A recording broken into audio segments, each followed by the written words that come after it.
Alrighty, hello everyone, and welcome to the stream. Tonight we have Sammy, Bob, Tom, and we also have Ace, who I think is having some connection issues right now.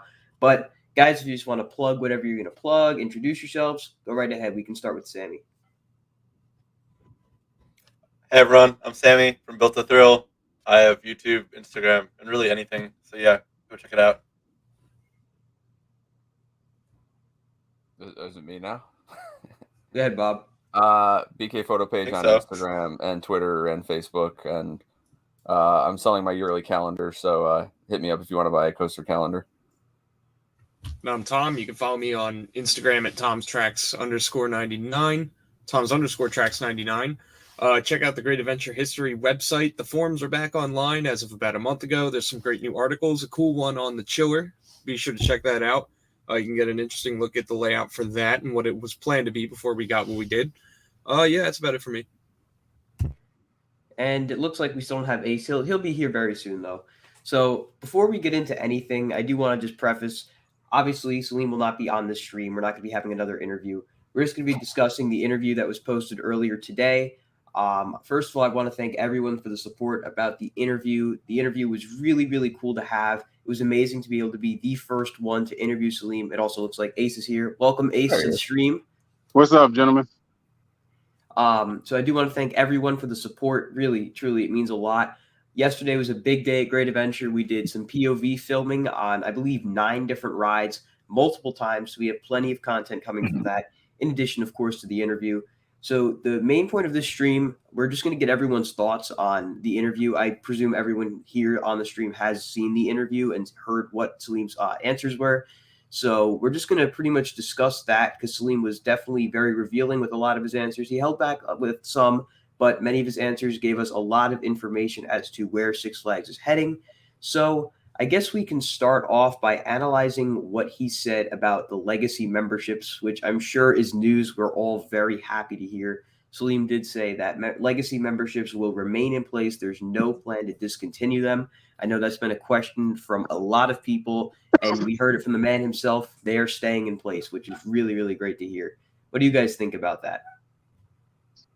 I was happy with it because I pay like $9 a month for my like lowest tier one because I don't have a Six Flags park within like 4 hours of me. So Yeah, I'm glad they're staying on. We get so much value from them. I would be really upset to see them go.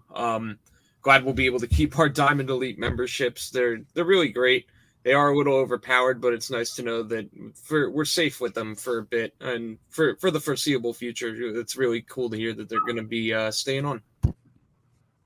Yeah, I was very excited to hear that because it was kind of in the dark for what was going to happen, and I think it's definitely like the best pass that Six Flags has ever added, and I'm just kind of glad that we're going to be able to keep it for as long as as long as we can see for now. Well, I hate to say this, but I just found out about that because I just got back from Great Adventure for my drive. But thank you very much for the updates. I'm ecstatic right now. I think it was one of the best quintessential greatest things of the year to hear that you too, you and your dad, Colin, and myself paying $30 a month. You can't beat that to go to any Six Flags in the world and have the 2 meals and a snack. I love it. Yeah, it is awesome. I go all the Ace, time. have you seen the interview yet, Ace? I didn't get to see the interview because I had, I told you I had a couple of things I had to take care of. I just got home. Oh, Yeah, okay. I had to eat my dinner and all that, It's like, wow. I just wasn't I sure went to if you'd Great gotten the Adventure. chance to see it yet. Huh? I just I wasn't sure will. if you'd gotten the chance to watch it yet. No, I said, let me let you know because so you won't think of us in a fog, But I appreciate that update. So another interesting question was the one I asked about the anniversaries that are coming up for certain Six Flags parks. Of course, I name dropped Great Adventure having its 50th anniversary in 2024. And Selim's main description of that is that it's going to be big, that he promises that it will be a big celebration. Very nice. Take that as you will. There's a lot of ways to look at that. He certainly emphasized big. So whether that means we're getting a new ride, whether that means we're having a big celebration, it can mean so much. Guys, what do you think he means by we will have a big celebration for the 50th anniversary? Well, being the historian here, this is exactly what I want to hear. I hope that there is a way to get the community involved around Great Adventure. I know growing up in Jackson, it's been such a big part of the community. So I'm glad to see that at least at the corporate level, they're really looking to give Great Adventure a proper 50th anniversary celebration. And again, this could be a festival. This could be a new ride. I'm really excited. It's so open-ended, and I'm really looking forward to see what they do with that. It was also interesting to hear that Selim plans to have new festivals fairly often across all parks, across all seasons. I'm really looking forward to see what he does with that and what kind of things we're going to get at the different parks. Yeah, I was very excited to hear that when I saw that on your interview. And I think it's going to be like something like Summer Vibes, but blown up times like 1,000. And I think it's going to be a lot of fun, like throughout the entire year. And hopefully there'll be some kind of new ride involved with the anniversary itself. I wish they would and I'm the only one that doesn't have really anything invested in this since I'm not local like you guys are, but I wish they would do something more about embracing the history though part and displaying the history and going out and saying, hey, you've come to the park for 40 years, can you send us pictures and things of you and your family there and broadcast this kind of stuff and make it a big deal like that. That's something I wish they would do. He did say, too, that Six Flags is looking to celebrate people personally. He mentioned celebrating things like anniversaries and birthdays and stuff like that. Like I said, Great Adventure has been a huge part of the local community, too. I think it'd be cool to involve the community. I'm sure so many people have pictures from different eras of the park. That's what I mean, yeah. Something cool, like you said, Bob. I have my mom's employee ID from when she worked there. I have my employee ID from when I worked there. I think it'd be really cool if in some sort of museum, which Great Adventure History would be a great website to work with on something like that. I'll wink to the camera. It seems a little gratuitous, but no, I would love to see things like that included in the celebration because there's such a rich history there, and there's a lot of potential for it. Yeah, I like that. I was really emphasizing the what is that thing? What is the festival for the German festival at Great Adventure Court now? Oktoberfest. I like it. It reminds me of Busch Gardens. It's really nice, and I'm hoping we get that and perhaps get a coaster. I'm not going to say exactly what coaster, but I would love to see that. That would be awesome. I love the fact that he had an open-ended answer with big. So that's great news. I'm ecstatic. Definitely. And I see a comment here in chat for Bob. There was a museum in one of the tents for the 45th anniversary from Great Adventure history. Good. So if Mm. they're I able hope to they, bring something like that back, that's that'd sweet. be I hope they awesome. do. I hope they do something like that. I wish they had a permanent one, kind of like well, Cedar Point had Town Hall for a while, and then it was supposed to be updated, and then COVID hit. So. Knoebels has a really good Knoebels has a museum. really Yeah, good yeah, You know, exactly. Something like that. That would be really cool. before we get off the topic, unfortunately, I don't know how long it's been, but Six Flags Magic Mountains is 380-foot tower. I got on it probably. I got up at the top of the tower probably like a good 5 or 7 years ago, and they had a whole lot of memorabilia. That was exquisite memorabilia, and they unfortunately the tower hasn't been open, but that would I can imagine how nice that would be for Great Adventure. Definitely.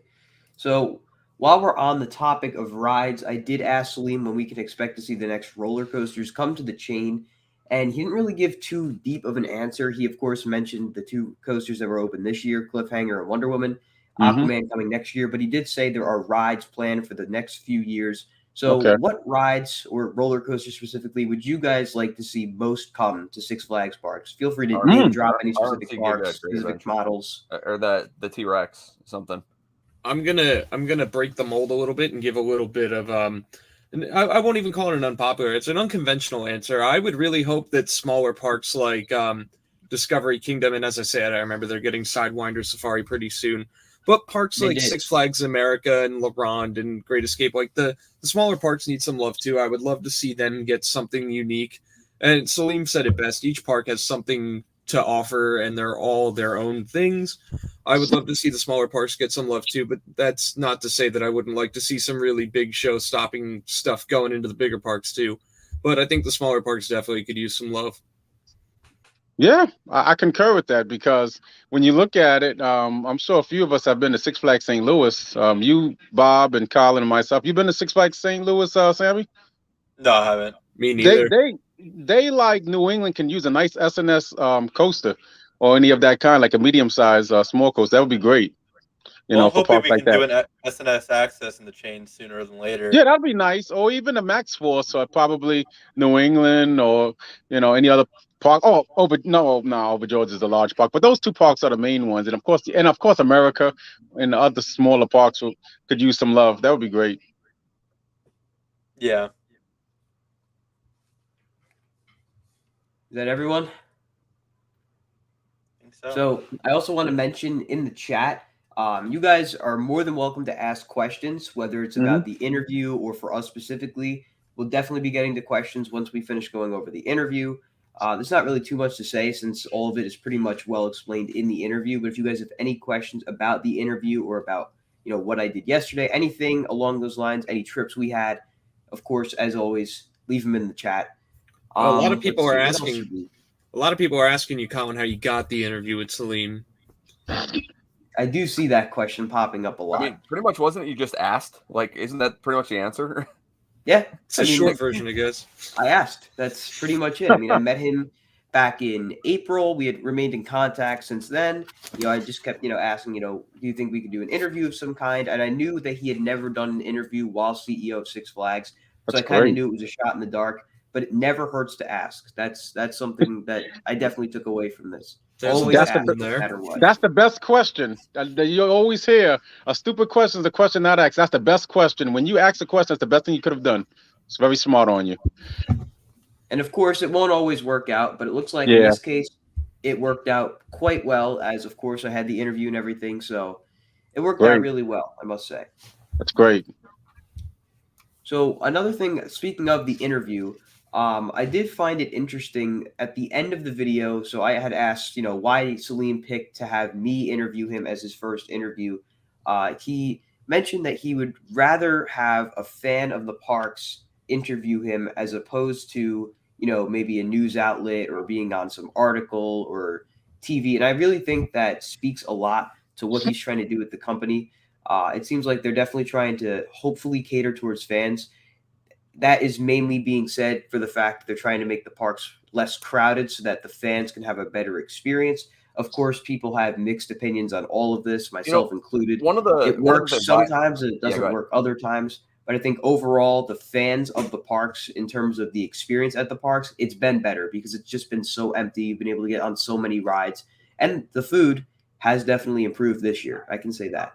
The vibe I got from this, hold on one second. The vibe I got from this was like, it kind of surprised me the way I felt about it, because I was sitting there thinking the whole time, I was like, people can criticize, by all rights, we've all been critical of different things they've done, different things they haven't done, whether across the chain, whether Great Adventure, whatever. But the vibe I got that was like, no matter how critical you want to be of the guy, he really is a super nice guy, and he really does care, and he's really trying. Whether all this stuff works or not, who knows? I mean, anytime you're changing stuff wholesale, you don't know if it's going to work. And going off of that, I think it really could turn around in 6 months and be amazing, even though people have been critical. We don't know, but I just got the vibe from him that like he legitimately really does care, and that he's a really, really nice guy personally. And going off of that, when he was talking about like his kids going to like different Six Flags parks as kids, I think that was I think that touched. I can tell like it touched him a lot. Yeah, and I think it really shows kind of where he wants to go with the chain. I think that's really cool. The most important thing, that he cares, and that you got to see that. And I always have said, all throughout the interviews, we've always pretty much spoke about that. Give the CEO a chance to see what he does, and let's see what happens in 23. I wish the best, because I've always been a Six Flags man all my life. And I wish it the best, and he takes it to further heights. It'll be great. Yeah, I just I'm really happy that he chose someone like you, Colin, to do this interview with. I think it speaks a lot to where he wants to bring the company. Yes. It's really awesome that he wanted to go do a fan YouTube channel before any news outlets or anything like that, because he'll know that people like both us and the audience are really engaged in Six Flags, theme parks as a whole. Many of these news outlets are in it just for the sake of a story, and so there's real engagement here, and I really applaud him for taking that interview with you and for spending some of his day with us. It was really awesome. Definitely. I do want to just say to everyone in the chat, I will be answering questions once we finish talking about the interview. I do apologize that we're not getting to them immediately. So just give me a second there, and we will get to your questions. Yeah. Ace, did you have something you wanted to say? I was gonna say something about alluding to what you and Selim Bassoul. Listen, this could be a breakthrough. There's nothing better than the people. The people have spoken when you did that. You and Tom and your father, and who else was with you? James.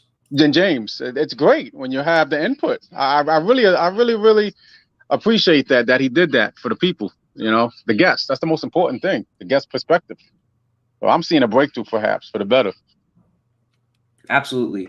That's and a great something thing. I should definitely make clear, you never really know how someone is just based off of quotes you hear about them or things you see them do. You really have to meet them, talk to them, understand who they are. Selim really is a very nice guy.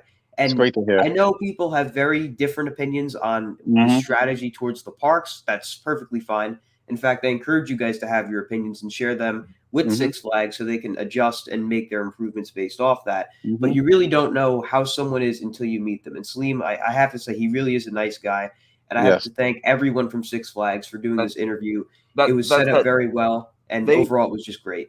They do listen. Like when they send out surveys, do their surveys, and like if they ask for your opinion on stuff, give them your opinion. Like they do listen to these things. I mean, Gabriel especially, we talked to him about it, and he was like, "Yes, we want to hear all this stuff so that we can adjust." After Thrillathon, I had sent him an email saying, "Here's what I thought was awesome. Here's what I thought wasn't," and he was like, "That's awesome. We're getting all this feedback so we can make it better for next year." I'm expecting it to be better. I mean, they care, so send them your feedback for sure. Yeah, and absolutely. They literally brought Power Hours back because everyone wanted it back. Like know they listen. And you remember 3 or 4 or 5 years ago, before we got our new coaster, when they said, "Oh, well, what do you think we should get? Should we get whatever coaster?" Remember that, Colin and guys, when they had that survey? Remember the survey they gave us? Huh? Can you just remind me of what that was, Ace? The survey was like, the main question was, do you think we're getting a dive, a B&M dive, or an RMC Raptor, or a launch coaster? It was pretty cool. So they sent it to my email. I'm sure y'all got it too. I remember something like that. Yes, that's exactly what I'm. That's exactly what it was. A list of new attractions, and it was something along the lines of either pick which one you would like to see most, or rank in terms of how interested you are. Exactly. Something like that. That's exactly. Yep, that was cool. Hope they bring that back. That'd be great. We have our feedback. Yeah, I'll do my surveys. I agree with you guys. You got to do the surveys because it goes a far long way when you do that. It goes a long ways. Definitely. Hmm? So, what I do want to encourage everyone in the chat here, I know everyone has been to Six Flags Parks, or at least most people in the chat have been to Six Flags Parks. Let me know in the chat what your opinion is on what Selim and his team are doing with the parks. I really am curious to see what everyone thinks. So, just leave a comment in the chat what you think of the current direction of Six Flags, whether you think it's good, bad, in the middle. Let me know so that I can take a look and we can review some of that just out of curiosity, because I really am curious to see what other people think as opposed to what we think, because I think we're all kind of on the same page here, that we see where he's going with it. It definitely has the potential to be really, really good, but it's going to take a little bit of time. Any change that's going to be good needs some time. I would say too for the people in the chat is to keep it as constructive as possible. Like get your point across, but do it in a respectful way. Yeah. Be mindful. A lot of these people too, which was really interesting. The people from Six Flags that we were working with, both from Six Flags corporate and just personally from working with the management at Great Adventure. A lot of these people are enthusiasts too, so they are so receptive to the feedback, and a lot of what we're trying to a lot of the recommendations we're making to the park is stuff that a lot of these executives are on board for too, because they're just as much fans as us. I think that's really cool. I almost don't think you get to these positions within the company without being a fan at some level or being an enthusiast. So it's really cool talking to these people, how much they're invested too. So I really think at so many levels in the company, we have some great leadership going forward to bring us into the next few years. Something I kind Well of said, thought Tom. I about. definitely agree. Something I kind of thought about, like while watching it, was the fact that we've gone through so many different CEOs in the past couple of years, and with each CEO, they whatever does like thing they're bringing to the table might not happen for like a couple of years. So whatever they're putting out there might not be happening until now. So the fact that Salim is kind of like showing these changes already is actually really spectacular, and I think it's moving in a very good direction. Definitely. Are there any questions from the interview that you guys would like me to just take another look at specifically? I guess you're asking the chat. You're asking the chat, not us. A little bit of both. You guys are a Yeah, I little was more trying to into think if there was anything that. I see someone was saying that he didn't answer whether the memberships would stay. He did say they'd be staying. He did say memberships would be staying. When he did, I asked him if there were any more plans to change the admission offerings for Six Flags, meaning like new passes, new memberships, etc. He didn't really necessarily say that they were going to change. He didn't say that they weren't going to change. He said they're trying to simplify it and make it easier to purchase the passes and memberships, whatever you want to call them at this point. I know there's been a lot of changes with the pass types, and as you guys have seen, I've covered it as much as I can on the channel just to keep everything up to date. But he said they're just trying to make it simpler and easier for the consumer to understand. That way they'll purchase it and go to Six Flags Parks, because that's the first step. As soon as someone has admission, they'd be crazy not to go, because why would you buy a pass to not go to the park? So once you get them in, then you can get them to start spending money on food, etc. But the main goal first is to get them to buy passes. And if it's complicated, they're not going to buy it because they're not going to understand it. So his main goal, at least from what he was telling us, is that he wants to make it simple. Yeah, I think we're going to see less and less of the admissions offerings being changed. I think it's definitely become clear to the people in charge of setting those admissions, different admission packages, that it has been confusing. So we're going to see it streamlined a lot more. I think we're through most of the changes with that, and we're going to see it become way more simplified going forward. Definitely. So it looks like we're starting to get some responses in as to my question about what you think of Six Flags directions. Let me just see where it starts. It's looking like it starts with Olaf right here, unless I'm missing someone. The interview looks good, but what's worried me is all the CEO talk, like none of the parks are my favorite, and he didn't answer whether the memberships would stay, only that he respects us. Well, he did say legacy memberships will not be discontinued, and he does have a good point about the parks. I mean, when you're in that position, it's really very difficult to pick your favorite park. Even for me, I bounce back and forth between Fiesta Texas and Great Adventure all the time because they're good parks, all of them. They have certain things about them that make them really good. And you can't really just pick one over the other because it changes every day. So I think he definitely had a point there, especially when he brought up the analogy of his children, how he can't pick one favorite child. It's the same thing, really. You guys have anything you want to add? Yeah, I really agreed with what he said about each park being unique and having something special to offer. Yeah, I have my personal favorites, and I've only been to 4 of the parks, and Great Adventure is my favorite. It would probably just bias of living so close, but each park has its own thing. You know, I love the collection of rides at Great Adventure. I love the atmosphere at Six Flags New England and Six Flags Over Georgia. Six Flags America has a really solid lineup, and it's such a nice park to navigate to. Like I feel that park especially doesn't get nearly as much love, but like the point is each park has something to offer, and I think that was Selim's point. And yeah, just get out there and experience what you can. Yeah, because there was a while with like, especially with the like crazy amounts of cloning and stuff going on, that they were trying to make it very vanilla across the board, and that was like completely the wrong direction to go with it. And I think over the last few years, they've really tried to make them more individualized and have their own identity. Definitely. And Yeah. Salim even mentions all the time, you know, throughout the interview, that each park has something about it that makes it different. Like he said, Yeah. Great Adventure, of course, is in between the two cities of Manhattan and Philadelphia, and that it has all that culture combining into one, making a really unique Yeah. experience. That Six Flags Mexico has all the Mexican culture that makes it very unique. Of course, the Texas parks are Texan. There's no other way to put it, really. And the California park, meaning Magic Mountain, has California vibes, as he put it. They all have very different things about them. And they all have potential. We've said this, we alluded to this before about St. Louis. When you look at a few of these parks, St. Louis, America, there's a lot of land. And there's so much potential in these parks. It's exciting for the future. You know, I pretty much like most Six Flags parks. I can't really say I have like a least favorite. They all have something to offer. It's true.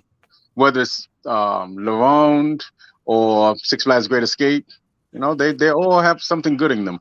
So, and Tom alluded to the coaster collection at Great Adventure, just like Magic Mountain. Magic Mountain also has a great coaster collection in Fiesta, Texas. The list goes on and on. Even though Bob alluded to the clones, I mean, you alluded to the clones, right, Sammy? You know, it's like Yeah. a lot of collections. Every Six Flags, it's pretty much unique. That's every Six Flags park. You know, it's pretty also cool. it's also kind of fun to compare the clones. And I think I was talking to Gabriel, the PR person at Six Flags Great Adventure, where that once you're inside Justice League at Six Flags Over Georgia and Great Adventure, they're nearly identical. In fact, they pretty much are. And so it was so confusing as someone who goes to Great Adventure so often that when I got out of the Justice League in Georgia and didn't see the showcase across the pathway, it was kind of weird, but it was almost like it was really cool. And so I kind of take some entertainment from riding all the different clones too, but that's just me. Definitely. So it looks like we got another thing here from Theme Park New England. I think Six Flags is going in a good direction with great festivals and new food and the new rides that are coming in a few years. That pretty much echoes everything he said to me. He's very much so stressing the festivals, which again is very similar to SeaWorld's strategy, where they try to make the park feel just a little bit different every time you come. So there's something to freshen it up. And I think that's something Six Flags parks can definitely use to try to keep them different throughout the year, make every visit different from the last. And I think that the new festivals will definitely do that. And of course, the rides that will be coming, hopefully, will elevate the parks. Yeah, I have to say, when I was there today, I really, really scrutinized everything, based on your interview. And of course, being at Six Flags the first time in 10 days, I was like, wow, this is different. Even the Halloween festivities. Like you look at the, you know, that Summer Vibes walkway, they transformed it into the Halloween walkway. It's pretty cool. And then you got the German festival. It's really nice. Yeah, It spruces up everything. It spruces up everything. I like that. I'll let you go, Sammy. Okay. Yeah, I think it definitely helps make the park feel a little bit more alive. And I think it's kind of cool how, like, even with Fright Fest, I noticed it yesterday, that it feels different than it did last year. Not in a bad way. Like, it feels like it's just they're kind of like ramp it up more every year now. Even week to week. What? Yeah, I said even week to week, because I think there was one. I think last weekend, the weekend prior to this one, was the only one I didn't go, and like it feels like a different experience. Even just week to week, they're constantly adding new stuff at Great Adventure. I don't know about the other Six Flags parks, but they're really doing a good job of that. Yeah, and they can just kind of keep trying to think of more ideas, like the hayride we went on yesterday. That was really cool, and I think that was a really good addition. And yeah, I'll pass it to you, Tom. Yeah, I think my main point here is that as coaster enthusiasts, we kind of overlook the fact that people can go to theme parks for things other than roller coasters, and not everyone is out looking for the biggest, newest, most exciting thing. So I think it's good that they're rounding out the park offerings. What's good for one person, what they want to do at a park, is not what everyone wants to do. And so I think it's cool that we're seeing different festivals. We're seeing different food offerings. Like the food at Oktoberfest was really, really good. And it's nice to see something unique outside of your regular theme park fare, like burgers and hot dogs, pizza, that kind of thing.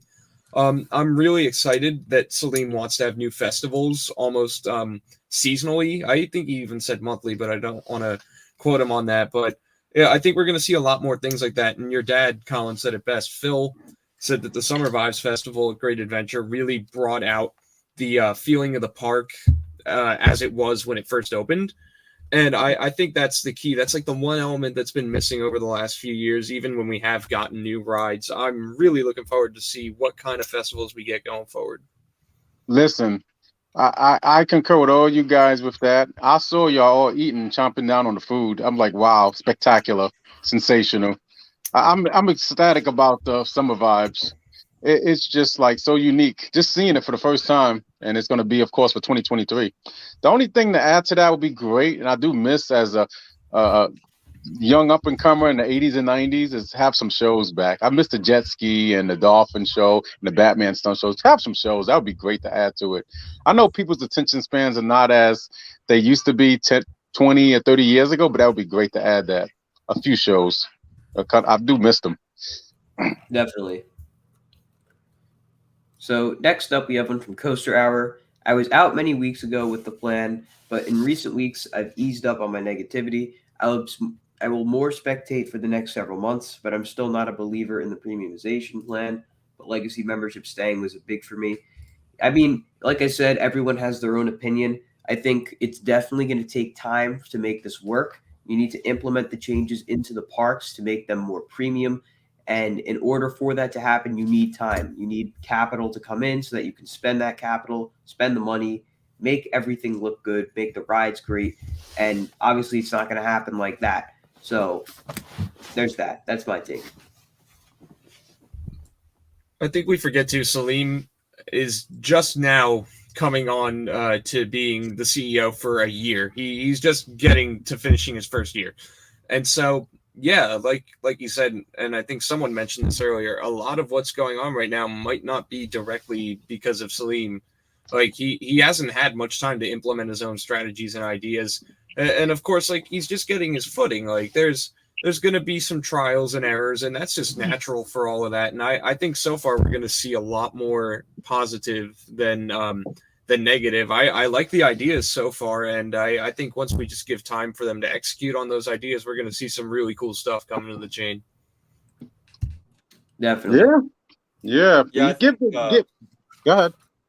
Okay. Yeah, I think the interview is definitely, it kind of shows like a really good step in the right direction. I think it's helping a lot of put a nice image in a lot of people's minds, and I'm very excited now. Just kind of hearing a couple of things he was talking about. So yeah, I think we'll kind of see it over time, and it's not going to happen immediately. Well, I alluded to it earlier. 23 is a big year. The gentleman, Selim Bassoul, has been there for a year already. So let's see what happens in 23. That's the year to really see what's going to be going on with the changes. So I will be looking out for that in April of 23 and so forth. Definitely. All right, next up.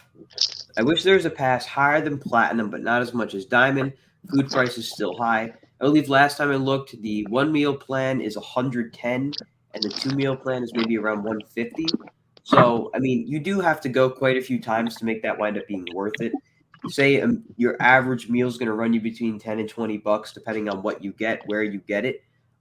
It definitely will take a few visits to make that worth it on top of the price of the pass. But after time, you will see that it will wind up being worth it.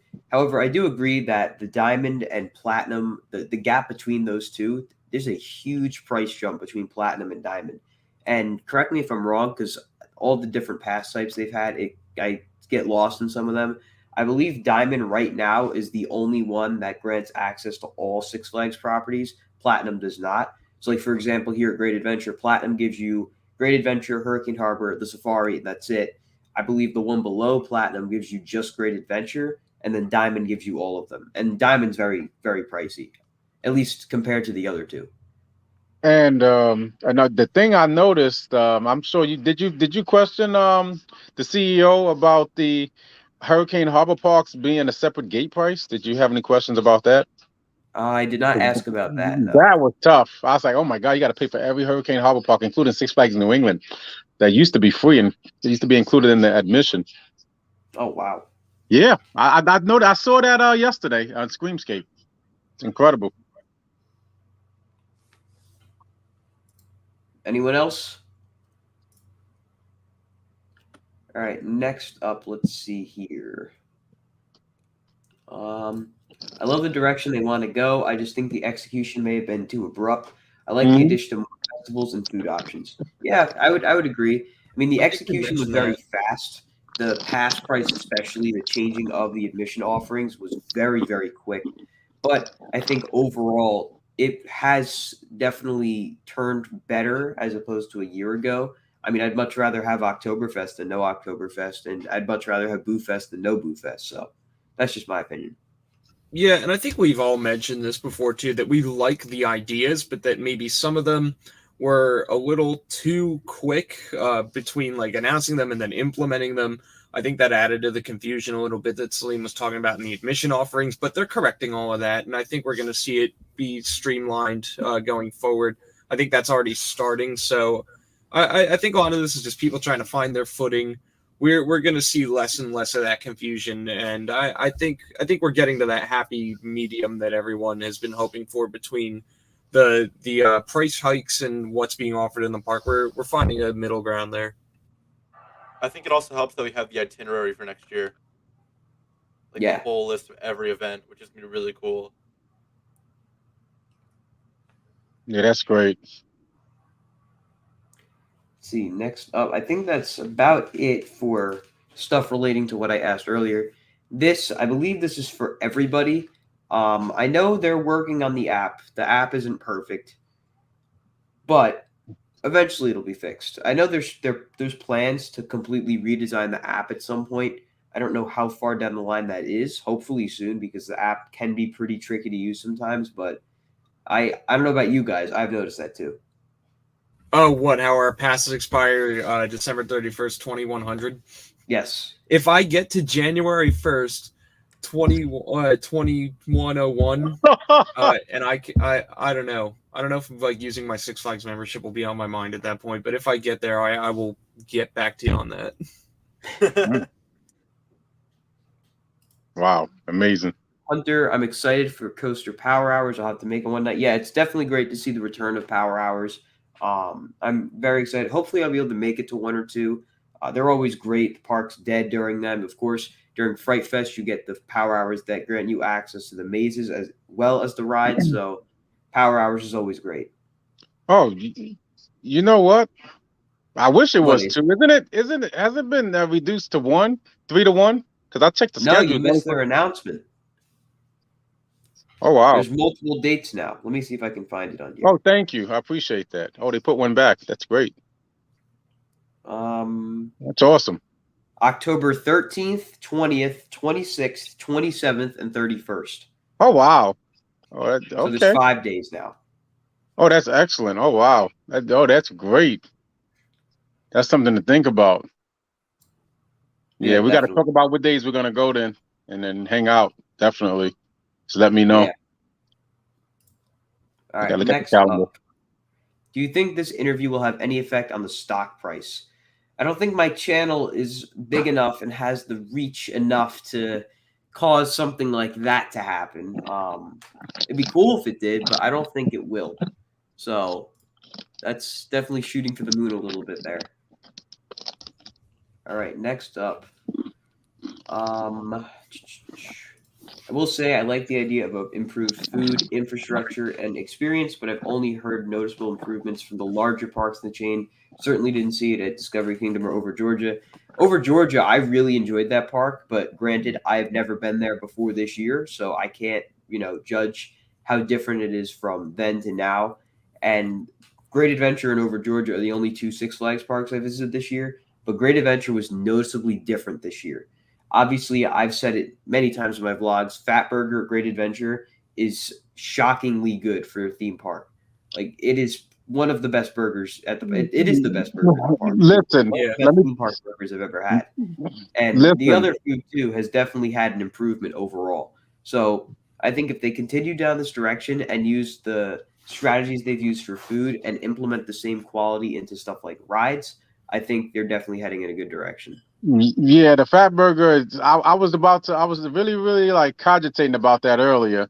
The fat burger. I've tried every last burger. Let me tell you something. Whether it's the greasy Jersey burger, Garden State Grill burger, excuse me, the Jersey Devil burger, and of course the greasy Johnny Rockets. Hands down, fat burger reminds me a little bit of Five Guys. It's really good. It's not greasy. I had one today. It was great. And of course, the Six Flags Discovery Kingdom. I'm glad to hear that. I went there last year in October, and the food was horrible. Only had burgers and chicken. I was not happy about that. And of course, Six Flags Over Texas always had good food.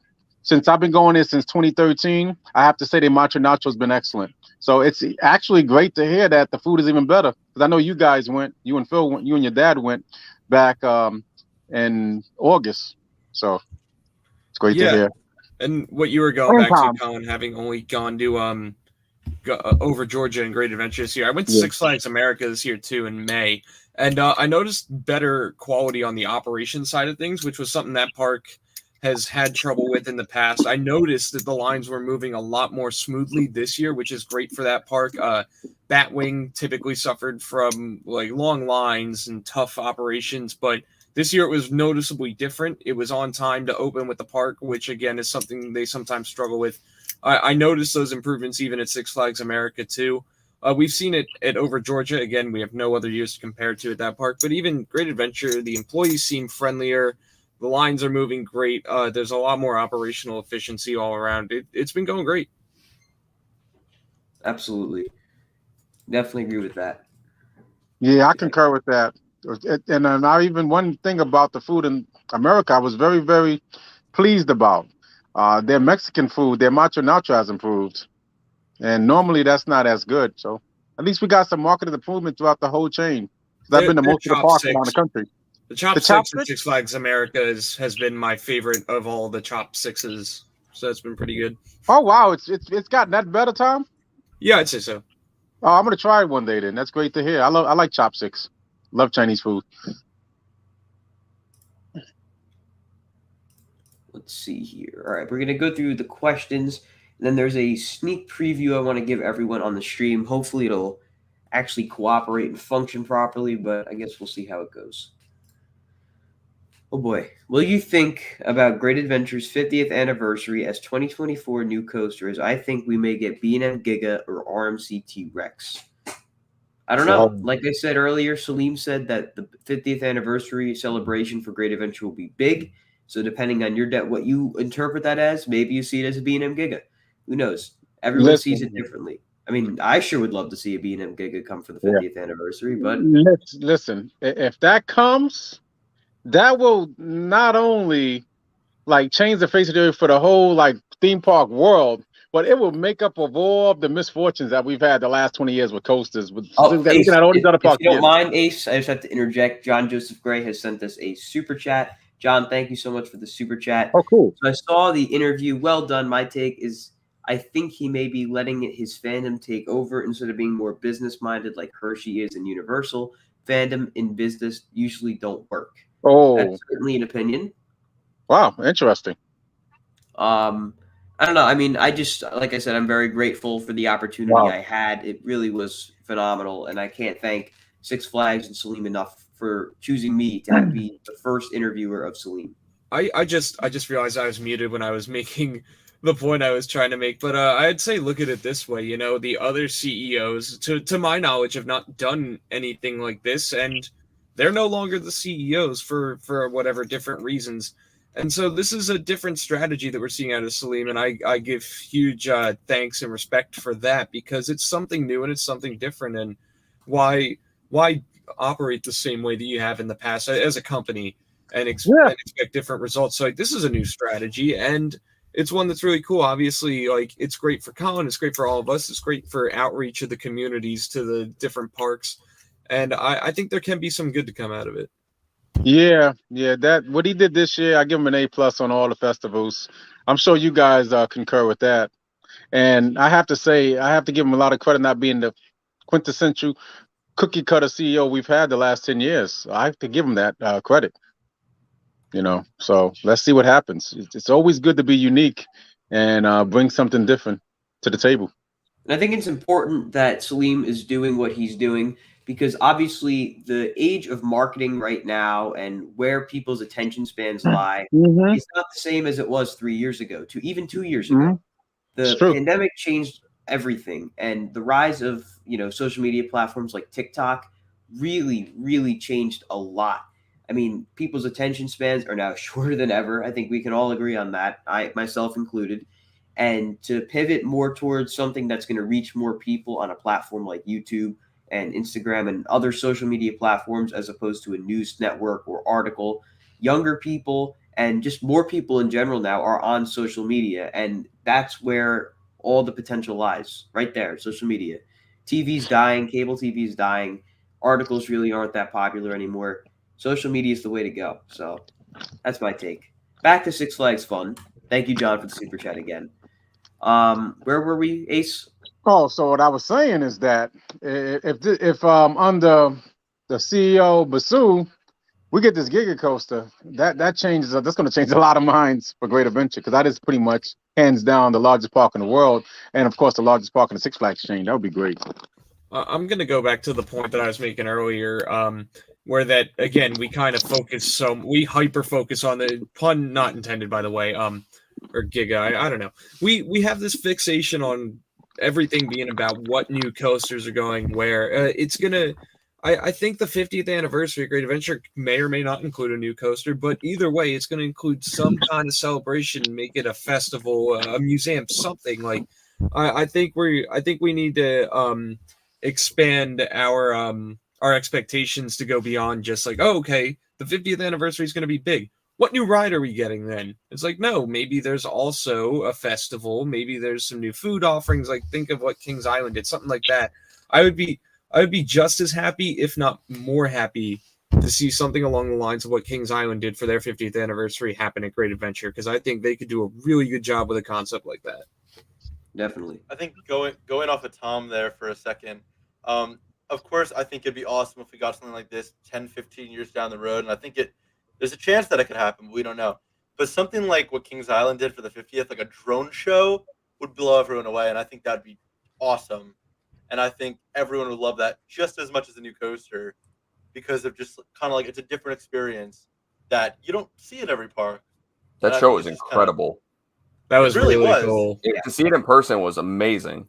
We saw it from a hotel window, and even that was impressive. Oh, yeah, definitely.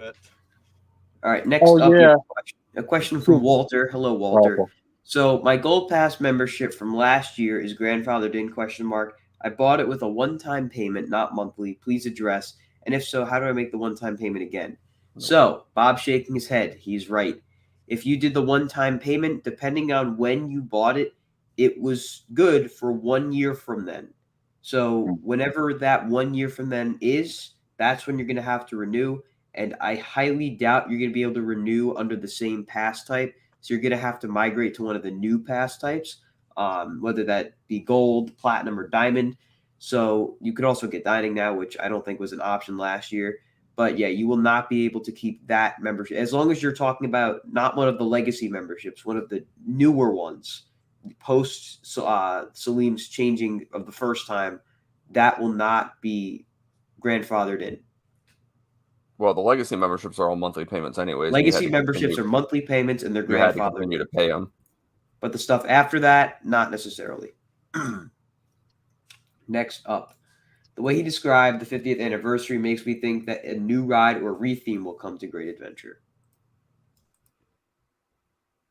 Thoughts? We can hope. I mean, I'm really keeping an open mind with what that can mean. Either way, like, something's happening, and a lot of our topic of conversation has been us worrying, like, I really hope they do something, or like hopefully something is in the works, and now we know, like we can at some certain level we can rest assured that something's gonna happen. Again, we don't know if it's a ride, a festival, whatever, but like they're gonna do something. So I'm just for that I'm happy. Anything with nostalgia, I think, would be awesome. Definitely. Ace, do you have anything you wanted to add? Well, of course, I'm open-minded on what things could happen, especially with what's been going on the last couple of years with the repaints. Maybe Nitro and a few other coasters getting repainted. So that would be nice. Definitely. Yeah. Yeah, the festivals and improvements have been great, but I missed the Batman shows. That'd be nice to have back. Those were so fun. I have a feeling that third quarter earnings will not be good, but fourth quarter will definitely show an improvement. Well, that is also because fourth quarter has Fright Fest, and Fright Fest is huge for Six Flags. So I wanted to say something about the Batman stunt show. I'm sorry that it's off topic. no worries. Saw like about 2 or 3 of them in my life. The best shows I've ever seen in my life with Batman versus the Joker. Incredible shows. That'd be great to have that back and use that land for that. Use that arena for that. Definitely. I'm happy Six Flags New England's getting Summer Gods Festival next year. That's definitely great. Oh, cool. Yeah, yesterday was absolutely packed, and I heard Great. today was also packed. Yes, it was. On my Green Lantern POV releases, whatever that winds up being, I'm not sure when I'm going to pump it out. Obviously, Green Lantern has a direct view of the parking lot, and this was like before Fright Fest even started. Parking lot was packed. When we were leaving, there were not many open spots. They had the cones set up so that you had to go in by cop. That end of the parking lot all the way down there. So That very was far. was the Fright Fest crowd that I expect to see, and like it's like have no doubt, like it's back. Like that was that was the quintessential, like that was the view of Fright Fest. That was the Fright Fest that we all have come to expect. You could not move, and I think what time did we leave yesterday? 8:00, 8:30, and they close at 11 on Saturdays these days. Yeah. Yeah, there were still floods of people coming in, even at 8:30. Even today, also. Even when I was leaving today, with floods of people coming in, like around 3 or 4 o'clock. And it also correlates with, again, I'm sure y'all don't underestimate this, the memberships that they implemented. You have better value and all that. Now you're gonna have my people start coming back, and plus you're starting to see the trickle. Selim Bassoul's plan, so I can only be optimistic about it. And this is a good sign. And let's see what happens with Holiday in the Park too. That'd be great if we have crowds. 4:30 yesterday, and there are like buses and buses of students. Yeah, coming into the park, and I was like, oh my god, this is great. I love it because it's like I don't like seeing an empty park, especially for our Six Flags chain. I like to see what we saw. Y'all saw yesterday and what I saw today. That's great. Yeah, definitely. That's excellent. We need that. I understand these significant improvements will take time. I'm not so sure that consumers will give them that time. That's the big problem. That's the balance that they're gonna have to find, and I think it's tough to tell people to be patient, but I think if they do, they will be very happy with what happens. Definitely. Yeah. Magic Mountain needs a new show, flat rides, and a water ride. Well, I haven't been there, but that can be said for many Six Flags parks. You know what? They have 2 good water rides with the Congo Rapids ride they have in the Lock Room, which is excellent. They could definitely use shows, more shows and flat rides. I concur with that. Yeah. I go there every year, every 2 years. So yeah.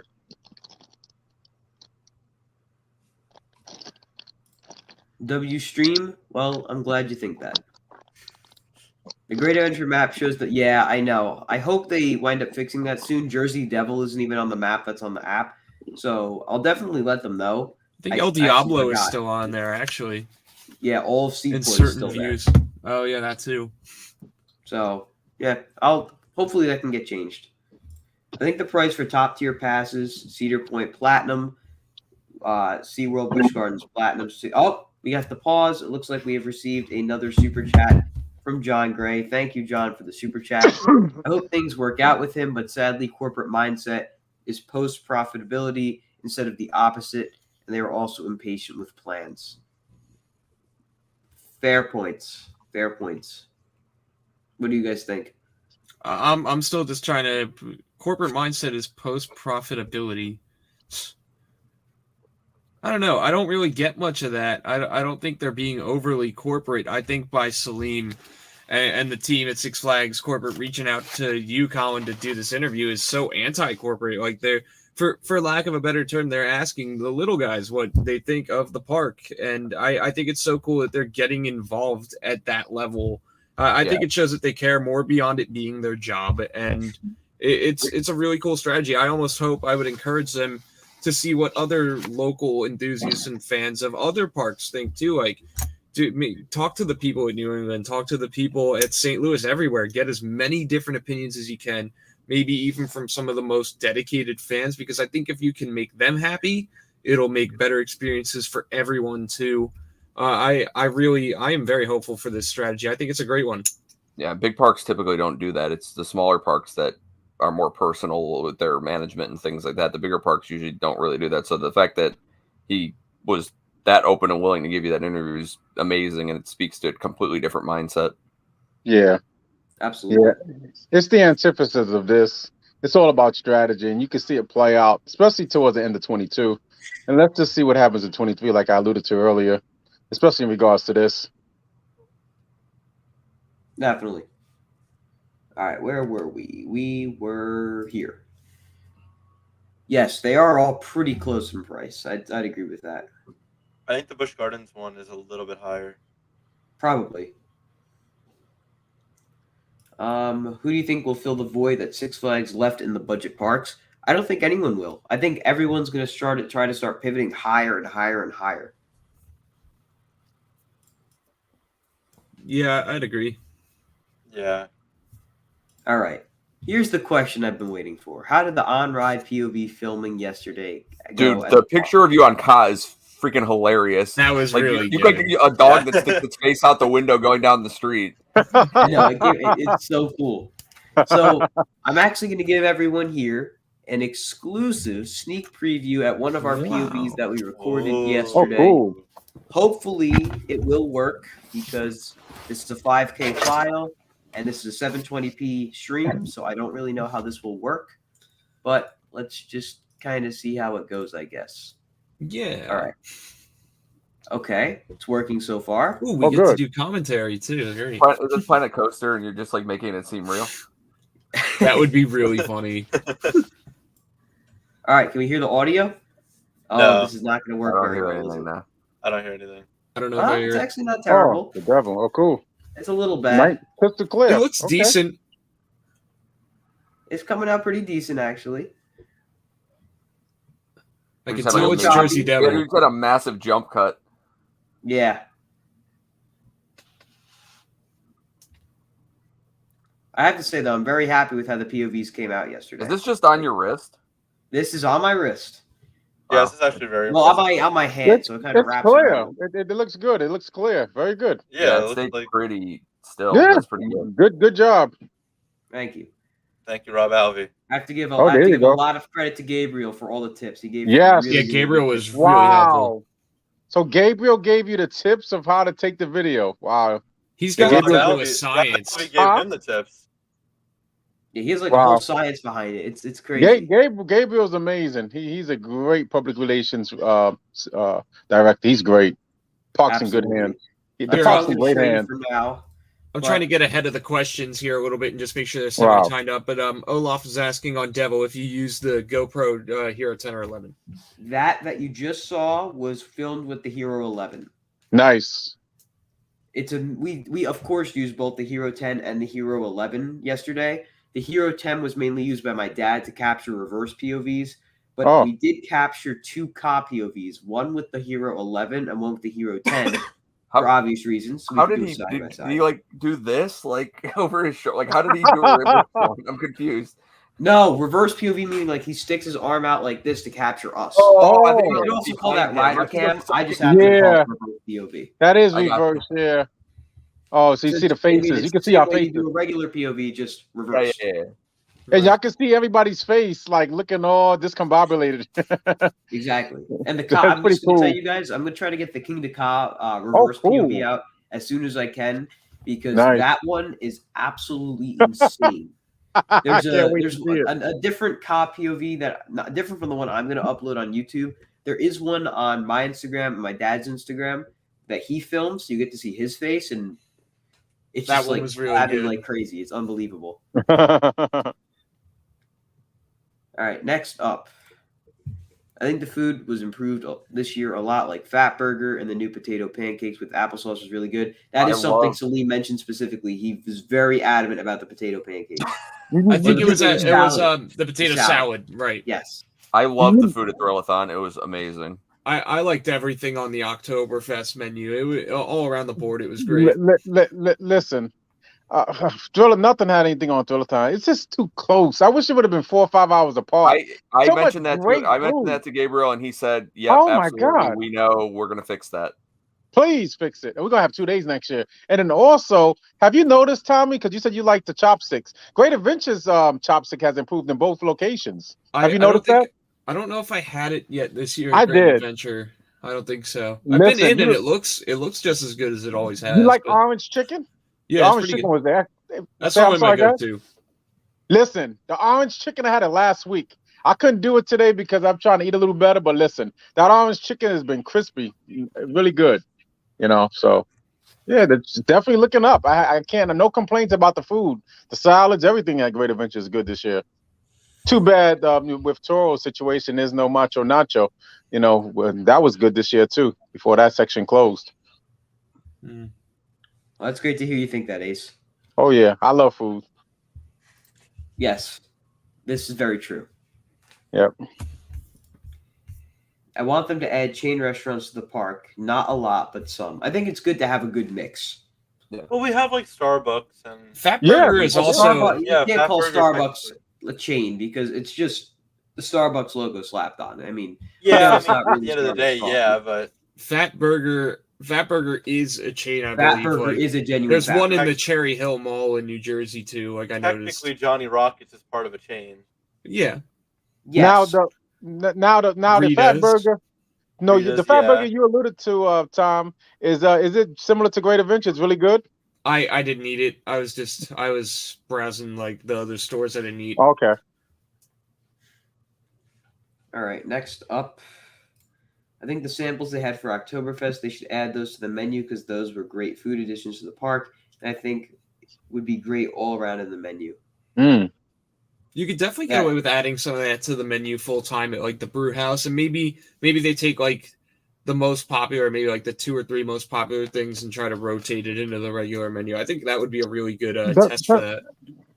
Hey guys, doesn't Colin and Tom, doesn't Busch Gardens do that? When y'all went to Busch Gardens in the summer, didn't they have that in the menu? All the Oktoberfest stuff and all that good stuff? They have stuff like that at They Marco have a whole Polo's. area dedicated to it, so yeah. Pretty cool. Yeah, I like that idea. Yeah. Bob, I can't help but notice, is that a Bizarro blanket behind you? It's that blanket. The very first one I ever printed with all my pictures on it. It's that one picture I have of like I don't know from where I'm at, in front of like station with the sign in it and the train going through, like it's upside down, but with the train going through that. That's pretty So, cool. That's awesome. Yeah. Oh wow.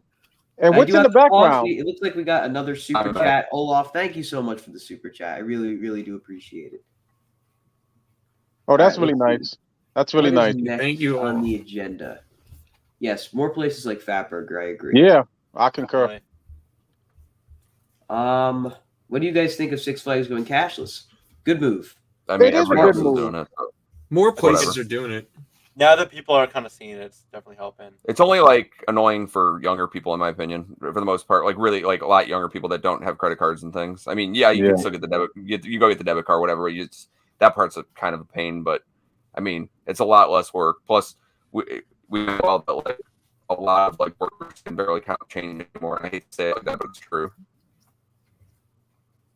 Yeah, it's a great idea. It's convenient.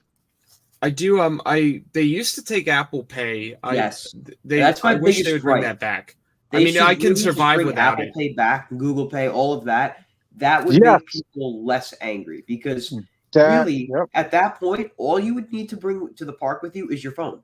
You could have Apple Pay. You could have your Wow. The pass in there. lockers Yeah. would need to And take any Apple debit- Pay. Any debit card on your phone. Yes, and Oh, the locker booths would need Right. That's the Upgrades. Apple Pay added. before Apple Pay was gone, like from the park in terms of food, gift shops, whatever. I would only bring my debit card, so that way I had a way to pay for the lockers. But like, if they could find a way to bring back Apple Pay and also make the lockers be able to accept it, that would be huge. You know what? I can see it. Hopefully for 23 and 24, or even 24, they will bring it back. I could see that. Google Pay, Apple Pay, because come on, we're talking about the digital age. We have to do that. Maybe even a revamped locker system too, but that's a separate issue. Yeah. Yeah. Yeah. Thank you, Hunter. I really appreciate it. Movie Town needs to be rethemed soon. Yes. Absolutely. Just go ahead. No, go ahead. Is that what was going to get rethemed to like DC or whatever? Or we'll steal our signs back one day. It would be cool if you're talking about the DC. Oh yeah, Movie Town at Great Adventure. So yeah, make it like Six Flags Magic Mountain. They did a great, fantastic job with the new Wonder Woman. It's great. So Great Adventure need to do that too. Yeah, they could use that. It's kind of tough though in Great Adventure. Yeah. If you're gonna retheme Movie Town at DC, it's like their DC stuff is scattered throughout the whole park. I loved it over Georgia that all their DC stuff was in one area. Like that was pretty cool. But like, yeah, the Movie Town theme is lost, and if they're gonna keep it, I really wish they would do more. Like you used to have Stuntman's Free Fall, the Movie Town water effect. That stuff was so cool. I don't think there really is much more room to expand upon that idea without taking something out. But yeah, definitely. I'd like to see them go one way or the other on that. I do apologize, guys. Just got to take a quick run away from the stream real quick. I'll leave you guys with this question, though. I will be right back. Okay. They need to do something with that tent by the arcade during the summer and the rest of the year when it's not used during Halloween. Go ahead, Sammy. Well, they were this summer. They were doing like an early Fright Fest preview, which was kind of cool. So it's not like it wasn't like in the past. It's been unused longer. So this year they started doing a little bit. Did they have the Great Adventure History Museum in there, Tom? They did. They did. That was before I was involved in the site, like because that was 8 years ago. But that's for the 40th. for the 45th they did it. Yeah, my bad. So that was years ago, still before I was involved with the site. But no, they've used it for that. I remember when I was little, they had a bunch of Wii's set up in there, so you could go and play Nintendo Wii in there. Around the time that console came out, that was the coolest thing ever. I'm not sure beyond that, without going back to look at some articles on it on the website, what they used it for, but I think you could put something unique in there. I think it is the fact that they can use it as a Fright Fest tent, like or a Fright Fest maze, that they keep it out of use, but like maybe there is a way that they can continue to use it both for that and something else that's more year round. I'm hoping for the 50th they get rid of that little building next to it and open up the Midway fully. Or what would be a good idea is that they have two shops, Flags and Attitudes. I don't know how well Attitudes does as a shop. They tend to have more generic stuff in there. It almost feels like Hot Topic light, if you've ever to me, in my own opinion, it just seems so unnecessary to have a shop like that, especially off the beaten path. It's fairly far from the main gate. Like, I would love to see that turned into something else, especially when you have a far better shop across the Midway with more park-specific merch. Right. I think the potential is there, especially, and you definitely sacrifice Attitudes if they're worried about keeping the red tent open or set aside for Fright Fest. Yeah, I agree. But I think definitely some improvement in that area is going to happen. I think the first time I was at Great Adventure was like 2013, 2014. There was like nothing in that tent, and the door was open and I couldn't see in. So I just walked in thinking, "Oh, is this like a store or something?" And there was just like one random person just standing in there by themselves, just like not doing anything, just standing there. Was it an employee? Yeah, like literally just standing still, like doing nothing. And it was like I was like, "What is going on? This is like creepy." Yeah, there's a lot of stuff they can do with the tent. There's a lot of stuff. This is the part where we just like we answer the question. Now we just get to talk crap on Colin until he comes back for the next. I don't know. I mean, I'll try to keep up with some of the stuff in the chat as it's coming up, as it's related. Brian, I can't switch to the screen bug here. Brian Gray asked, Tom, Sammy, Bob, Ace, how are all of you doing? Personally, I'm doing great. That's about it. How about you guys? How are we all feeling? How you doing, Sammy? Pretty darn good. How about you? What about you, Bob? I think once we get into the school year, it's just like a grind. So it's like every day is a routine, and it's the days just pass. So then on to the next adventure, whenever that might be, kind of thing. So Well, I'm doing great. It's pretty much the holiday, unofficial holiday season. So yeah, that time of the year. Yeah. Seasons change. You got the Halloween season and the Christmas season. I know Colin doesn't want to hear about it, but I will not be at Fright Fest Power Hours opening night, October 13th. That is the Flyers home opener where they're going to get smacked by the Devils. So I'll be at that. 2 days later, I'll be at the Devils home opener where they're going to smack the Red Wings. It's going to be great. Yeah. Unfortunately, that's the day I'll start my road trip. To get to my 500th. So, and starts off with Busch Gardens and then Carowinds. And then obviously, hopefully in over Georgia, I get my 499th with the Jokers Playhouse, because that's always closed. And then 500 to be at one of those coasters at Wild Adventure.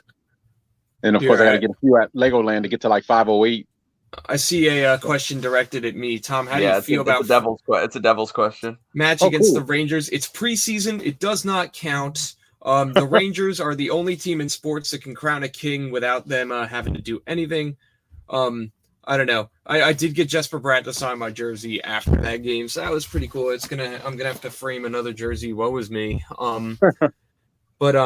Or are we talking? He says Prudential Center needs an upgrade, and so does the Garden. UBS looks great. Yeah. I personally miss Continental Airlines Arena. I realized that was a horrible arena, but just for me personally, that's where the Devils did all their winning. But like, yeah, I've been UBS is on my list this year. One of my old roommates was an Islander fan, so he wants to get me to a game there, even if it's not Devils Islanders. So I will be doing that. I feel like I should have a hockey equivalent to like what Colin's got going on. Yeah, but that could be fun. I could see that. This a little light, so we can probably answer a couple of these. Like the next one is: do you think Six Flags will have digital season passes on the app? They already do. Yeah. Right. I still bring the physical card though. Yeah, if you're talking this, I always carry my card. I really don't know. The next thing was Ace Nitros getting repainted next season. Yeah, for the 50th. It needs it.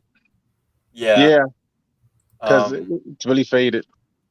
Hopefully, it's not like hideous color combination though. We can only hope not. I see another one for me. The Eagles are mid, or not the Eagles. Tom, the Devils are mid. They don't look nearly as bad as the Flyers. There are plenty of worse teams. Chicago and Arizona exist.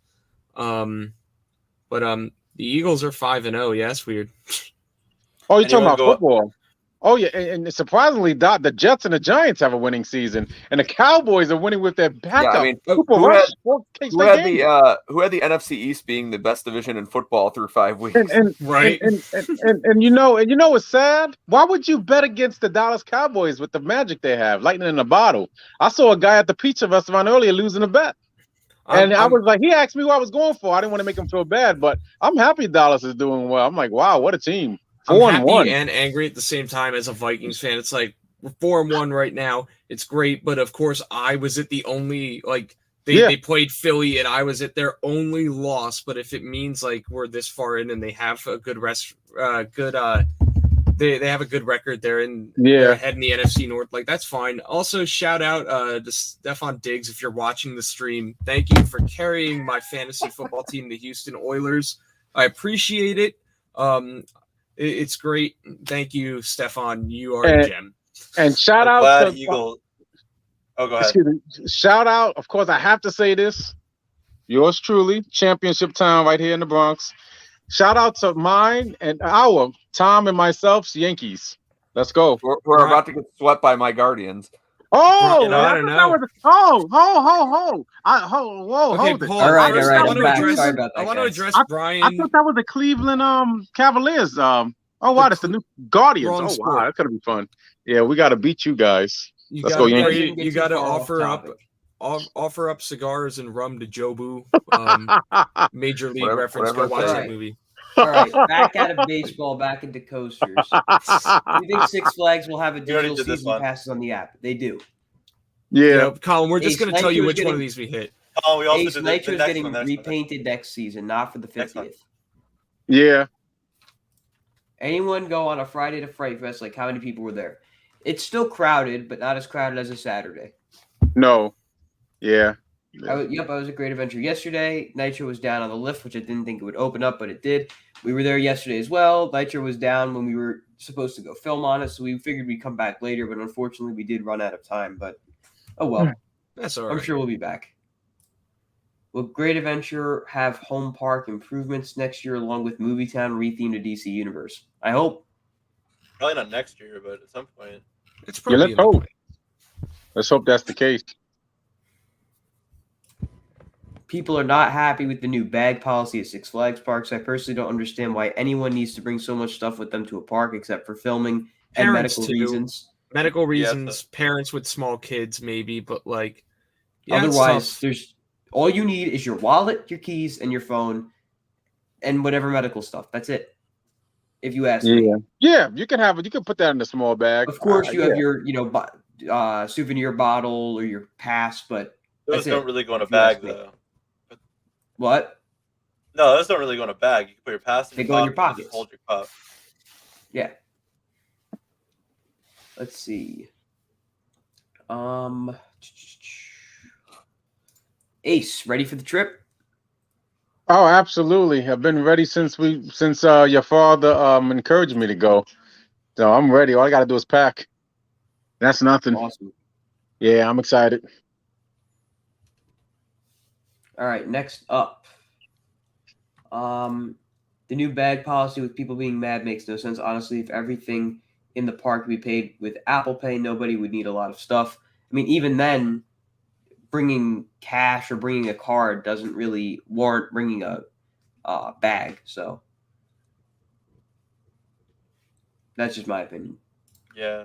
What if parks had an ERT type event where you could pay to film on rides with GoPros, etc.? I like Insta360. Would it work and would you go? Heck yeah, I would. I Definitely would would love go. to but have the I feel like there's opportunity a to lot of film like at every papers you have park. to sign. I think What was that, the Sammy? problem is that you're not going to get enough people to show up to make it worth their time and money. So, like, I think you Oh, also heck have to, yeah. you have That'd to be sign awesome. like a couple waivers and stuff if something was to fly off. True.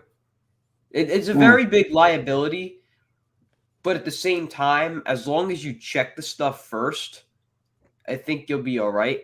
If it's like an application to get in, then maybe. Right. I don't know. I would love that. As someone who has these two and loves to use them, I would love to have that. Wow. Yeah, like you obviously wouldn't be able to get in and do this type of thing with a phone. Like you'd have to take all the safety precautions. You'd have to use GoPros, something similar. Like there's a lot of details to be worked out in doing something like that. But it could be a cool event if they were able to figure all that out. Definitely. Tom, Sammy, Bob, Ace, how are you all we doing? talked from about Ryan this Gray? one. Well, I said, did well, talk I'm about this great.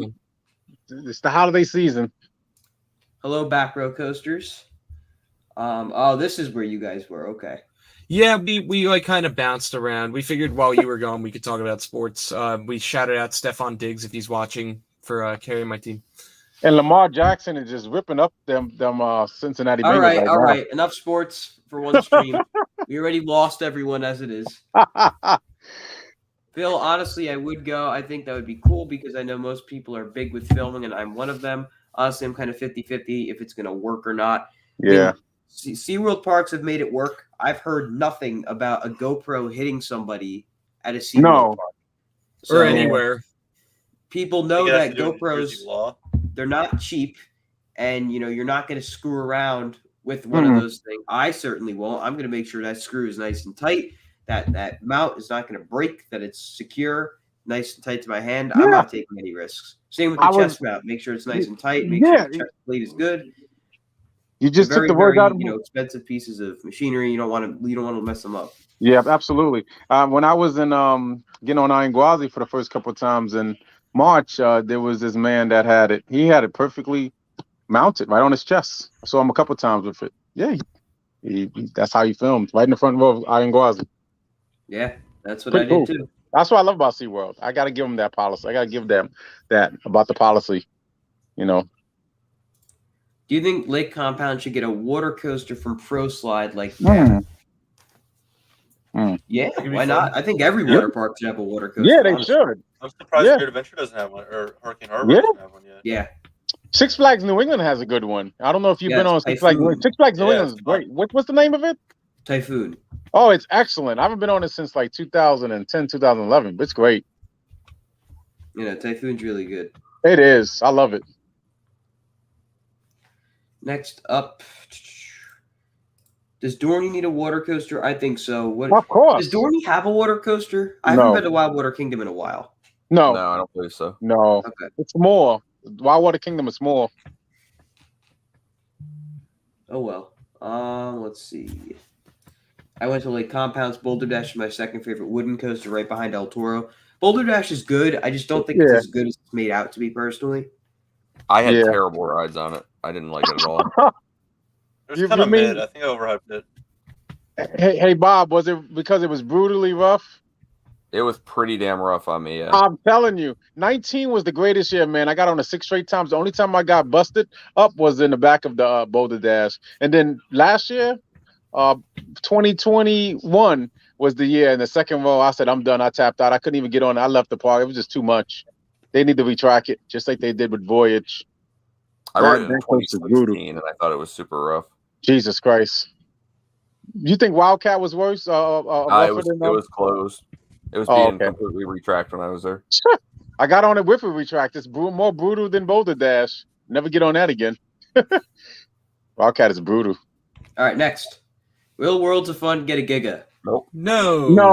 No. Not They're not anytime getting soon. anything for like No, 15 no, years no. after Zinger. So No. Nah. No time soon after Zinger. Yep. Do you think Superman the Ride at New England should get Velocicoaster trains? That would Yes. make that ride a million Yes, times please. better. Listen, before the unfortunate thing, I'm not gonna go into details about it. You know exactly what I'm alluding to. They had the great T-bars, just like Millennium Force.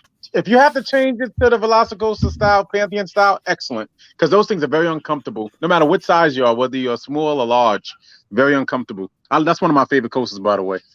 Definitely top 5. Definitely. It's a great ride. Just It is the great. restraints for me kind of ruin it. It don't ruin for me, but it's uncomfortable. I still love it. Yeah, I don't think the U-Bricks are really that bad, to be honest. Universal, you like it? You like the Velocicoaster restraints? I haven't been on it yet, but I think Oh, the I do. U-Bricks on What about Hurricane aren't Pantheon? that bad. Pantheon's the same one. What about Pantheon?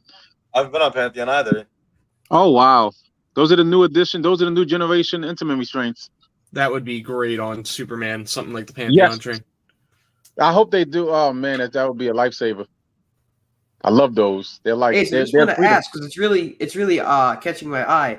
I like that background you have in your room. Oh, guess what? Welcome to What? Christmas. 365 or 366 days a year. This is what you use for like light therapy. When it's real dark outside, I just put my lights on. It keeps me in a good spirit. I love Okay. Christmas lights. I've always loved Christmas lights. Yeah, I just put them back up. Yeah, I got those the other day. Yeah, that's right on my windows. Yeah, I'm glad you like that. Yeah, whatever works for you, I guess. Yeah, y'all like it, guys? Yeah, it was pretty good. yeah, it does look What cool. about you, Bob? Yeah, it looks cool. Thanks. I think for 2024, for Jersey Devil and Nitro should run with the lights out. Well, Whoa. with They Nitro, can't really do that. What? Nitro, it's only illuminated by the lights of the park and the backstage area. Oh, it's But when dark. you're actually out in the woods by the Hammerhead, there's no lights. And There Devil, isn't. it's just the area. You can't Yeah. completely black out the area or the station because then how can anyone see? Yeah, Then, then it's a safety issue. Safety issue, exactly. Took the words out of my mouth. No, you can't do that. Wow. From Brian Gray, hey Colin, how are you doing? I'm doing great. And what was it like interviewing Selim? See, I was worried I'd be like nervous or whatever, but I didn't really feel any of that. I just kind of stood there, did my questions, got in the zone, and that was about it. That was actually my first time ever actually interviewing someone, so I didn't really know how it's supposed to go. Wow. But I mean, It seems was like a for lot your- of people. For your first time, that think was I handled really it good. well. Yeah, I agree. I couldn't even tell that was your first time, so good job. That's pretty cool. Yeah, definitely. And then it helped Right. that he was a gentleman too, so that's great. Definitely. That's awesome. The Six Flags or SeaWorld / Busch allow GoPro chest mounts for everyday guests. So I'm going to go over this so that there's no confusion. Because Six Flags parks is a dead no. Every park, as far as I know, is a hard no. SeaWorld Busch is different. So at the Florida parks, you have SeaWorld Orlando, Busch Gardens, Tampa. You can use a GoPro chest mount or a GoPro wrist mount like this right here. This is the hand mount. It's hand/wrist mount. You can use either or. You can use any of those. You don't have to go to guest relations or anything. As long as they see it's a GoPro, see it's secure, you're fine. Oh, cool. Moving up north, you have Busch Gardens, Williamsburg. You can use the one I just showed you, the GoPro hand/wrist mount. You can also use a chest mount, but you have to go to guest relations first. They'll check it, and they'll give you a little camera card, and you're just going to present that card to the operators every time before you go on a ride. That way they know it was checked and that it's good. Sesame Place, I believe, has the exact same policy as that. I haven't been to Sesame Place to film with the GoPro yet. Hopefully going to get to there this year, maybe. I mean, it really depends. But same policy as far as I know. And SeaWorld San Diego and San Antonio, I don't know. I haven't filmed at those parks, and I haven't really heard what it is. I would assume just to be safe, go check out guest relations, just to get them checked to be safe, like I said. But Six Flags parks, hard no. SeaWorld and Busch, yes. But some parks you have to get it checked. Hopefully that's pretty clear. All right, next up.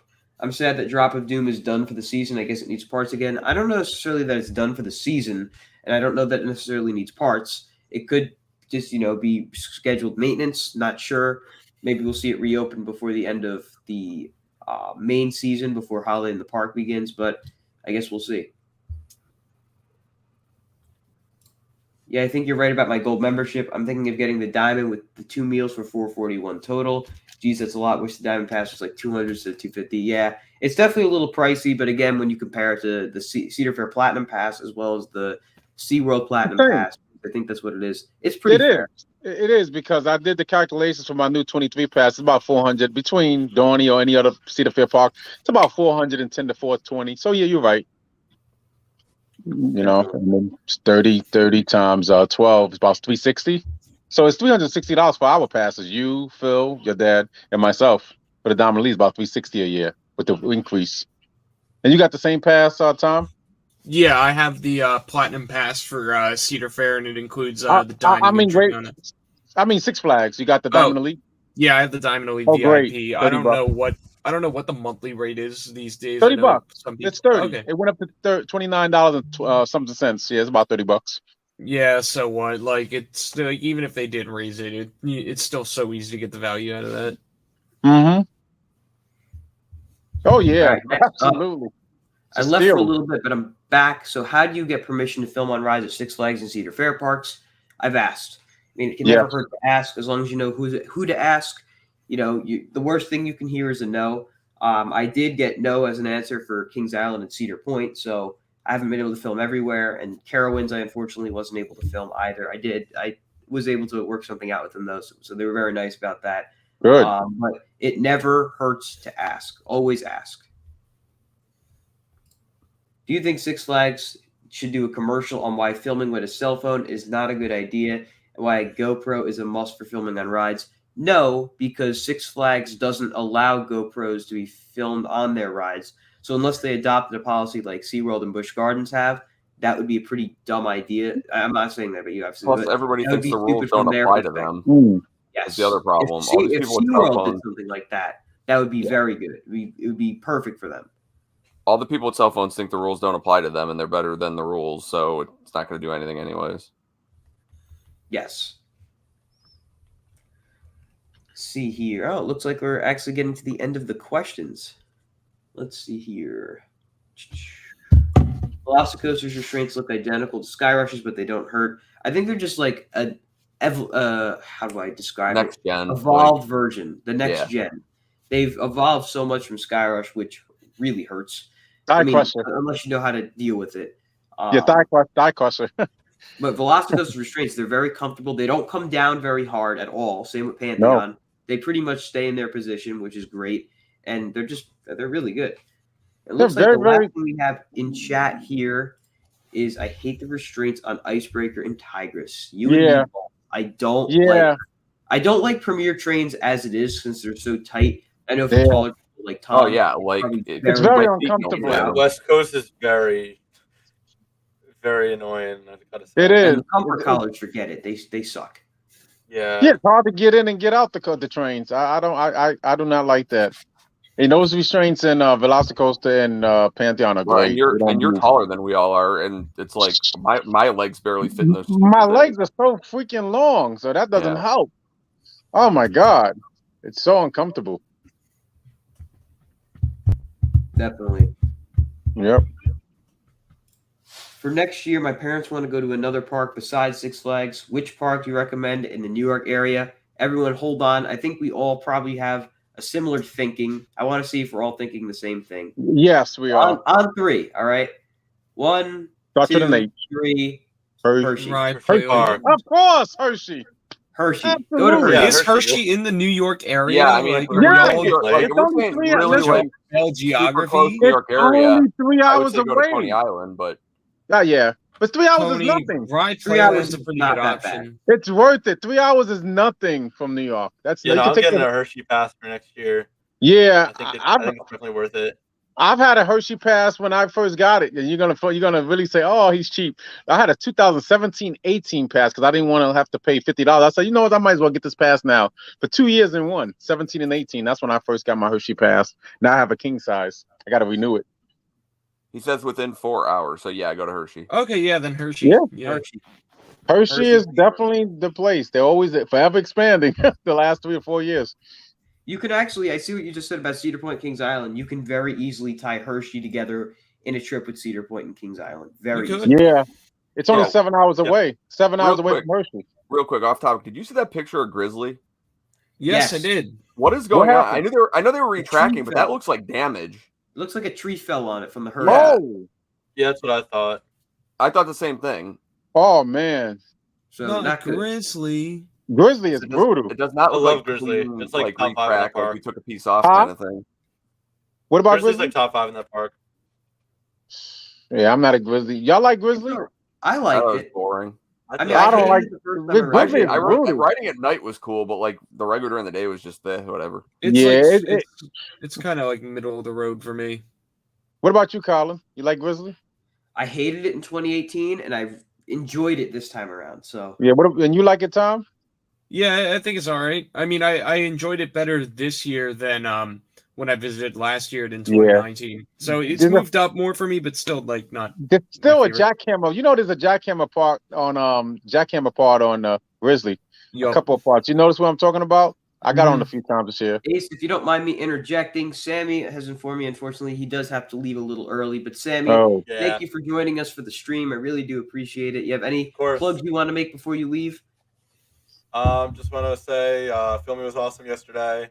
Thank you so much to Colin for having me here and allowing me to come yesterday. That was awesome. And the interview turned out great. If you want to go check out anything about me, I'm Building a Backyard Roller Coaster, Build to Thrill, YouTube, Instagram, wherever you want. And then, yeah, thank you guys so much. Have a good one. That's it. All right, Sammy, see you. Whoops. take care.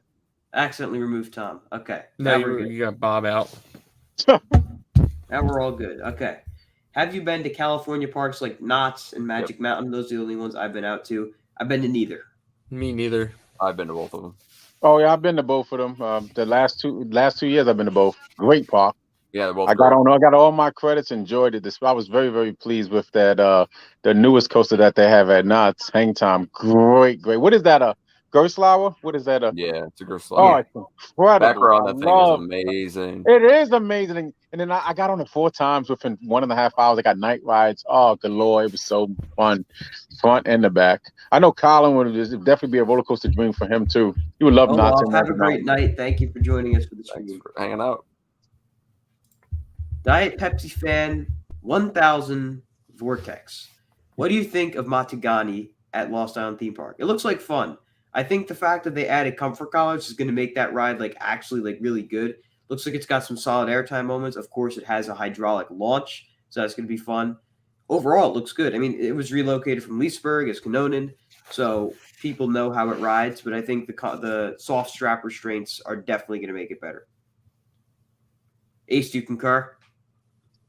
I didn't really get to see it, but it sounds amazing from what I've heard from you.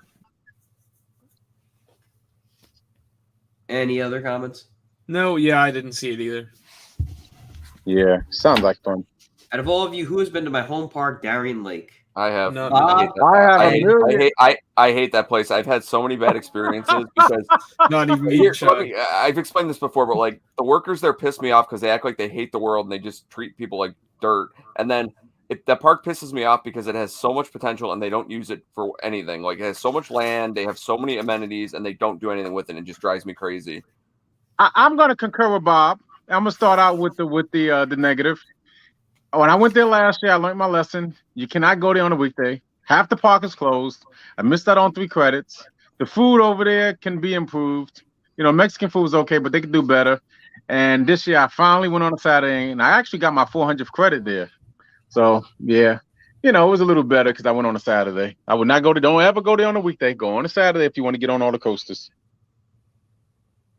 Yep. I personally have not been to Darien Lake, but my dad has, as he indicated in the chat. He went all the way back in '99 when Ride of Steel first, well, whatever they call it now. I guess it's Ride of Steel. Tom's Tracks came out.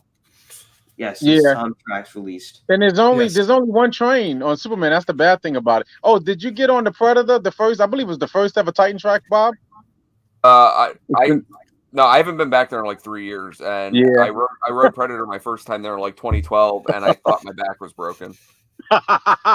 Yeah, Predator is brutal, but you know what? They did hit a rough. They took care of a rough patch with the Predator, with the Titan track. Good. So it was pretty glass move. It was good to get on it. It's not as rough as it once was. They've improved it, so that's a good thing. You have to ride in the front of Predator. You can't ride in the back. You get your back broken.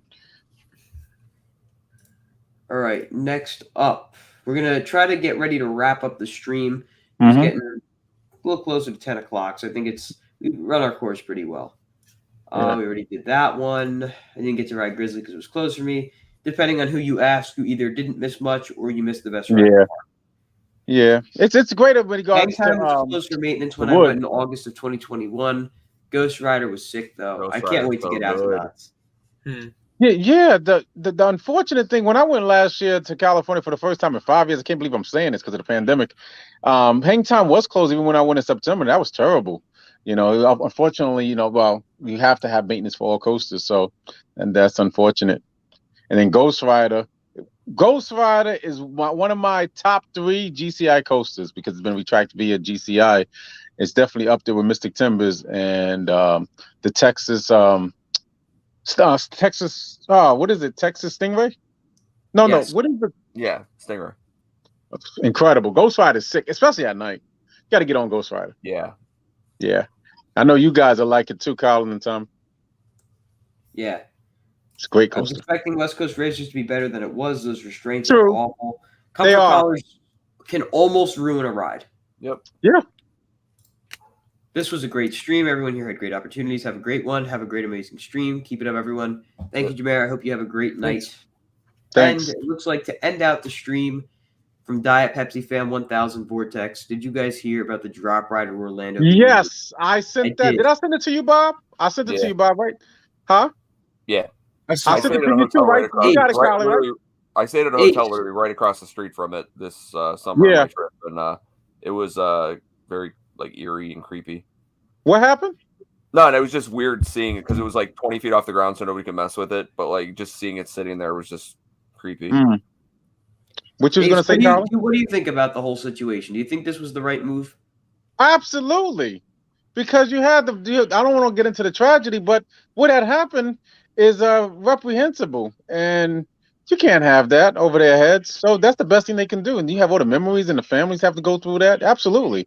You know, and that's the bad. I knew it was going to have to be. I knew it would be taken down. You know, what you think, Tom? Yeah, I think it's the right call to take it down. Absolutely. You know, I don't know. I haven't read much into like the articles about it closing. I think it's the right thing.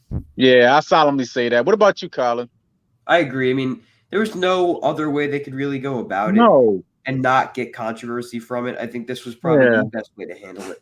I'm glad that they're taking that down because every time I see that tower, I think about that poor that tragedy. You know, that tragic man, especially for the family. It looks like we have Sure. one more question to squeeze in here at the end. Do you think I should go on Magnum in the back because I hated it in the painfully? Yes. I don't like the magic seat. I don't see like the what's magic so seat either. I think it's about it. terrible. I like row 2 and I like row 17. That's 17, what I like on Magnum. 17 Yeah. is the way to go for sure. 17 It was is good. such a great ride, but you just gotta ride it in the right seat. Yep. Give it a try in row 17, which is the second to back row. Yes. Yeah, that was good. With that being said, unless you guys have any other comments you'd like to say, Ace? I mean, Yeah, I was going to Okay. talk about Magnum. What is the best way to have a pain-free Magnum ride? Because when you get to that second half, especially going through the tunnels at the end, it really hurts the thighs. Get really high. Just hold Yeah. it. Hold it with one hand, the other hand up in the air. Yeah. Hold the lap bar up. I Yeah. do see a question I do have to answer because I feel obligated to. Go to Yeah. Miss Garden Tampa soon with my GoPro. Any recommendations for recording on rides? I mean, it depends on what you really want. I mean, if you want front row, definitely wait front row. Whatever rides you think may get a long line, Cheetah Hunt gets a very long line. Iron Gwazi gets a long line. Definitely get those done early if you want to get a nice front row POV. The way I usually handle it on rides, I try to get it centered. Like I usually use my right wrist, unless you're using a chest mount. But if you're using the hand mount, keep it on your most dominant hand. I'm righty. So you're going to want to sit in the left middle seat for 4 across rides. And for 2 across rides, you're going to sit in the left seat. That way your right hand is center, unless, of course, you want to do an edge POV, which you're going to want to sit on the right side. But it all depends on how you want to do it. Just know that it is not easy to do, unless you're using a chest mount, because then it's effortless. But if you're using a hand mount, it's not easy to do. It's not easy to keep stable, especially on rides like Gwazi. But if you think you'll be able to handle it, and if you want to, get a great POV, I definitely would try it. Also, I don't know what kind of GoPro you have. Make sure you don't have the natural color profile on. I made that mistake for the first couple of months. I had the Hero 10, and I really do not like the look of the natural color profile. I definitely switch it to vibrant. It just makes it pop a lot more. Of course, it's all up to your personal taste. And Brian, I will not be going on the trip with Ace.